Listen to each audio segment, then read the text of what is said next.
Welcome to the Security Executive Council's Proven Practices Library presentations. What you are about to view is a portion of an entire presentation offered in the Council's Proven Practices Library.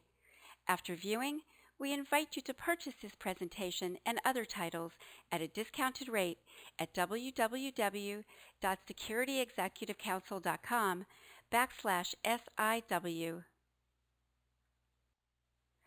Welcome to the Security Executive Council's newest knowledge-sharing program, Proven Practices.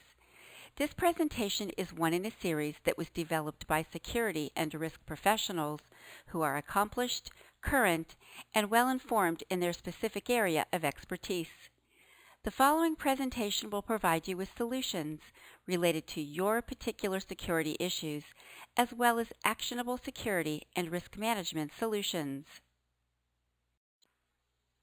Here is a brief biography of the presenter. It provides detailed information about the author, including their area of expertise and former company affiliations. It also lists where they have consulted or advised on the particular focus of this presentation.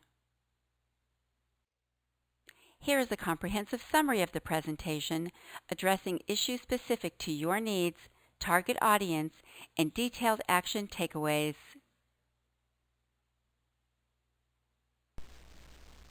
I'm Rosalind Jackson, Security Executive Council staff member. I also serve the Council as a source of information and support in matters involving workplace violence prevention.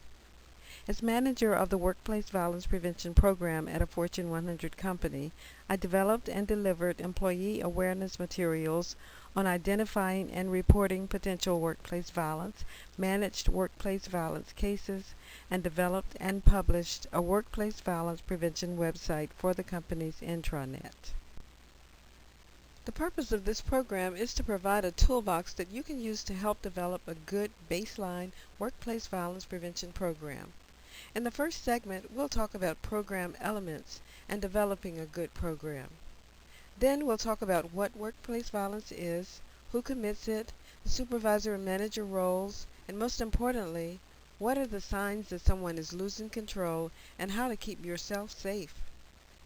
And finally, we'll touch on domestic violence spillover into the workplace. Let's talk about policies for a minute. A policy clearly stating that behaviors such as threats, intimidation, bullying, harassment, and other acts of violence will not be tolerated will promote a safer and more productive workplace. Your policy should specifically state that such behavior not only applies to employees, but that all visitors, such as vendors, clients, family members, friends, and the like, are subject to the same rules of conduct. That any individual who violates these rules will be barred from the premises immediately and not allowed back, pending an investigation. Advise them that they will be prosecuted to the fullest extent of the law if the investigation determines that their behavior has caused the employees or the workplace to be unsafe. A word of caution about policies. If your company is not policy-based and capable of consistently enforcing your workplace violence policy across the board, even if the offender is an executive or your top salesperson, you may be better off without a policy and may want to consider using guidelines or procedures.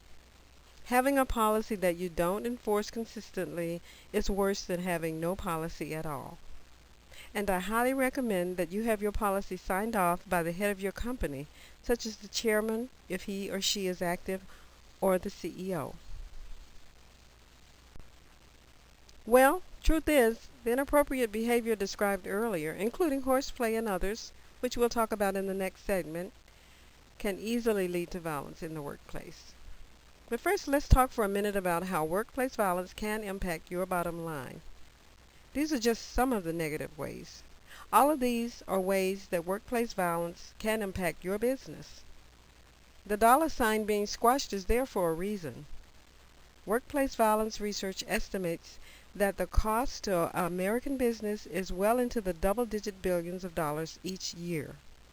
From 1997 to 2007, the most recent year for which data is available from the U.S. Department of Labor Statistics, there were more than 7,000 occupational homicides nationwide.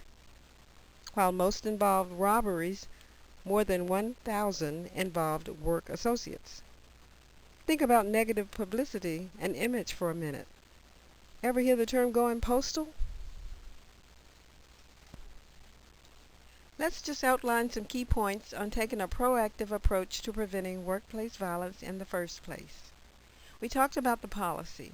Once the decision is made on whether to use a policy, guidelines, procedures, or other rules of conduct, be sure to provide a mechanism for complete and repeated circulation, like the company intranet, for example.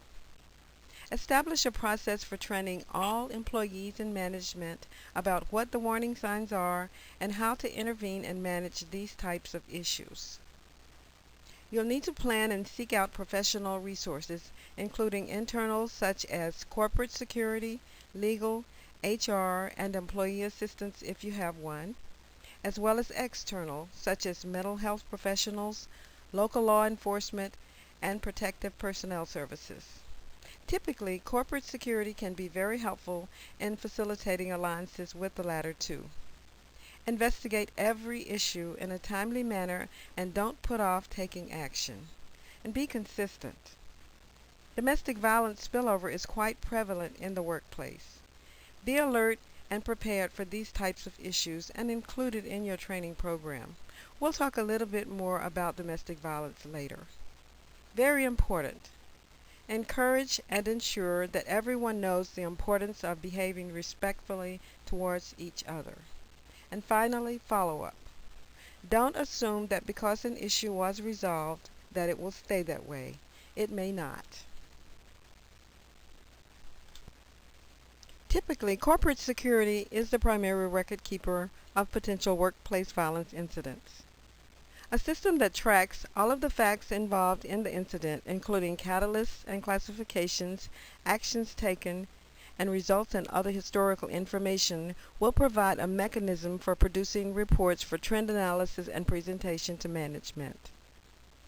Records of workplace violence incidents may be maintained indefinitely or for as long as the potential perpetrator is alive, so generally they're not subject to customary records management guidelines. Complete, accurate records are also valuable in the event of legal proceedings that may result from an incident of workplace violence. We hope you have enjoyed the selected portion of this presentation. To purchase the entire presentation or to preview one of our other many presentations, please visit the Council's Leadership Store at www.SecurityInfoWatch.com/SEC Store to learn more about this and the other Proven Practices presentations. Once at our website, click on the Proven Practices icon. Thank you.